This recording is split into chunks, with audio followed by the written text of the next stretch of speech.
নির্বাচনী সংলাপ শুরু হয়েছে। আগারগাঁও নির্বাচন ভবনে বক্তব্য রেখেছেন প্রধান নির্বাচন কমিশনার। সেখানে আছেন সহকর্মী মাহফুজা মুসলেহি। তার মাধ্যমে বিস্তারিত জানবো। মুসলেহি, প্রধান নির্বাচন কমিশনার কি বলেছেন জানাবেন।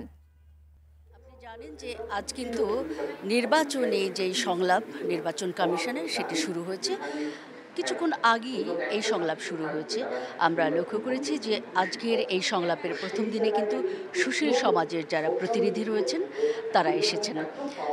এই সংলাপে কিছুক্ষণ আগে আমরা লক্ষ্য করেছি যে সিইসি যিনি প্রধান নির্বাচন কমিশনার তিনি যে কথাটি সবার আগে জাতিকে বলেছেন এবং জাতির উদ্দেশ্যে তিনি আশ্বস্ত করতে চেয়েছেন যে কথাটি বলে সেটি কিন্তু যে এই নির্বাচন কমিশন এবার বিশ্বাসযোগ্য এবং সুষ্ঠু ও অবাধ একটি নির্বাচন দিতে সর্বোচ্চ প্রস্তুতি নিয়েছে এবং প্রতিজ্ঞাবদ্ধ।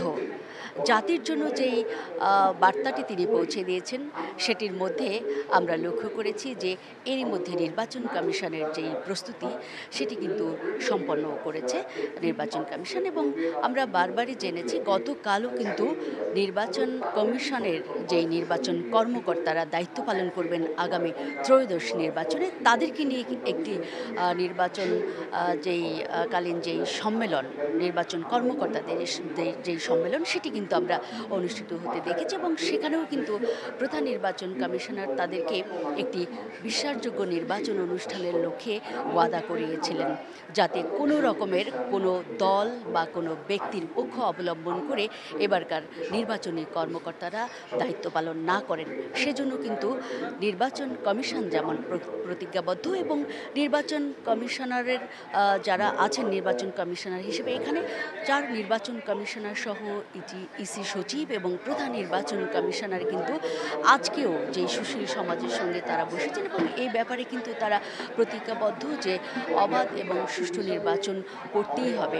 সব কিছু মিলে কিন্তু আইনের যেই জটিলতাগুলো ছিল অবাধ এবং সুষ্ঠু করতে প্রভাব বিস্তার রোধে যেই জটিলতাগুলো ছিল সেগুলোও কিন্তু তারা প্রতিরোধ করতে বা প্রতিহত করতে বিভিন্ন রকম সংস্কার করেছেন আইনের ক্ষেত্রেও। এটিও কিন্তু প্রধান নির্বাচন কমিশনার কিছুক্ষণ আগে আমাদেরকে জানিয়েছেন এবং তিনি যেটি সবচেয়ে বেশি গুরুত্ব দিয়েছিলেন এবারে সুষ্ঠু নির্বাচনের পাশাপাশি যেসব কর্মকর্তা নির্বাচনী দায়িত্বে থাকেন তারা কিন্তু অনেকেই ভোট দিতে পারেন না।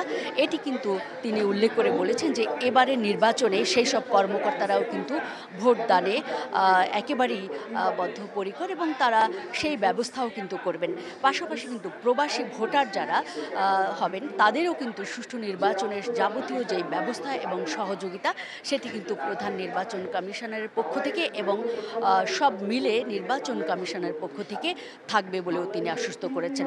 আমরা লক্ষ্য করেছি তার বক্তব্যে যে বিষয়টি উঠে এসেছে সেটি কিন্তু যারা জেলে রয়েছেন তারা কিন্তু অন্যান্য বছর কিন্তু ভোট দিতে পারতেন না, এবার কিন্তু তারাও ভোট দিতে পারবেন বলে আশ্বস্ত করেছেন এবং সেই ব্যবস্থা কিন্তু প্রধান নির্বাচন কমিশনার নিয়েছেন বলেও তিনি জানিয়েছেন। এই ছিল আমার কাছে নির্বাচন কমিশনের প্রথম দিনের যে সংলাপ সেখান থেকে এ পর্যন্তই।